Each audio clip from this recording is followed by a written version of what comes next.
মাতাবাড়ি বিধানসভা কেন্দ্রে এলাকাবাসীদের জন্য সুখবর, বহুদিনের দাবি অবশেষে পূরণ হচ্ছে। এবার কিন্তু অগ্নিনির্বাপক কেন্দ্রের স্থাপন খুব দ্রুত হতে চলেছে। মাতাবাড়ি বিধানসভা কেন্দ্রের গর্জি বাজার এলাকায় দীর্ঘদিনের পর এবার কিন্তু গড়ে উঠতে চলেছে একটি নতুন ফায়ার স্টেশন। প্রস্তাবিত ফায়ার স্টেশনের জন্য নির্ধারিত স্থান পরিদর্শন করেন আজ রাজ্য বিজেপির সভাপতি তথা মাতাবাড়ি কেন্দ্রের বিধায়ক অভিষেক দেব রায়। এদিন সাংবাদিকদের মুখোমুখি হয়ে তিনি জানান, গর্জি এবং তার পার্শ্ববর্তী এলাকায় মানুষের নিরাপত্তার কথা মাথায় রেখে খুব শীঘ্রই প্রাথমিকভাবে ফায়ার স্টেশনের কার্যক্রম শুরু করার উদ্যোগ নেওয়া হচ্ছে। তিনি বলেন, দীর্ঘদিনের এই দাবি বাস্তবায়নের পথে এগোচ্ছে। অভিষেক দেব রায় আরো জানান, গর্জির প্রাথমিক স্বাস্থ্য কেন্দ্রের আধুনিকীকরণের জন্য প্রায় 4 কোটি টাকা বরাদ্দ হয়েছে।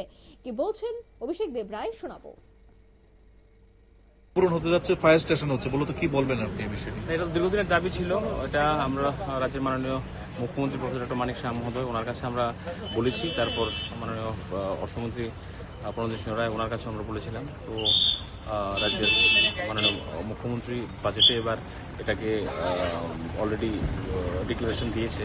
তো তার জন্য টেম্পোরারি এখন হয়তো এখানে শুরু হবে কনস্ট্রাকশনের জন্য তারা জায়গা দিয়েছে। তো টেম্পোরারি জায়গাও আমরা এখন পরিদর্শন করলাম, করবো। প্লাস এখন আমরা যে জায়গাটা পার্মানেন্ট হবে সেই জায়গাটাও দেখলাম। তো দীর্ঘদিনের দাবি, এবং এটা এরকম একটা জায়গা আছে যেটা এখান থেকে সাউথ ত্রিপুরা বলুন বা আমাদের শান্তির বাজার ও খুব কাছে হবে, মেন রোডের উপরে কাকরাবনের একটা বড় অংশ আছে, পাশাপাশি মাতারবাড়ির একটা বড় অংশ এখান থেকে কাভার হবে। আদিপুর কেনানি থেকে শুরু করে বিশাল অংশ কাভার হবে। এবং আমাদের উদয়পুর থেকে জায়গার ডিস্টেন্স প্রায় 20 কিলোমিটার। 20 কিলোমিটার দূরে অনেক সময় কিছুদিন আগে গর্জি বাজারে আগুন লেগেছে, অনেক দোকান পুড়ে গেছে। এখানে যদি থাকতো হয়তো এই দুর্ঘটনা থেকে এড়ানো যেত।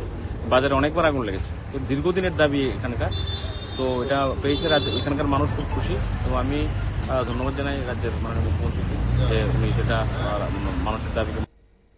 আপনারা শুনলেন দীর্ঘদিনের দাবি। অন্যদিকে বাজারে প্রায় বেশ কয়েকদিন আগেও আগুন লেগেছে, তাই সেক্ষেত্রে খুব দ্রুত যেন এ ধরনের আগুন বা দুর্ঘটনা ঘটলে দ্রুত যেন ব্যবস্থা গ্রহণ করা যায়, তার জন্য কিন্তু সেখানে অগ্নিনির্বাপক কেন্দ্র স্থাপনের উদ্যোগ নেওয়া হচ্ছে। আর সেই উদ্যোগের কথাই জানালেন সে এলাকার বিধায়ক তথা বর্তমানে বিজেপি রাজ্য সভাপতি। এই মুহূর্তে নিয়ে নিচ্ছি ছোট্ট একটি বিজ্ঞাপন বিরতি, সঙ্গে থাকুন।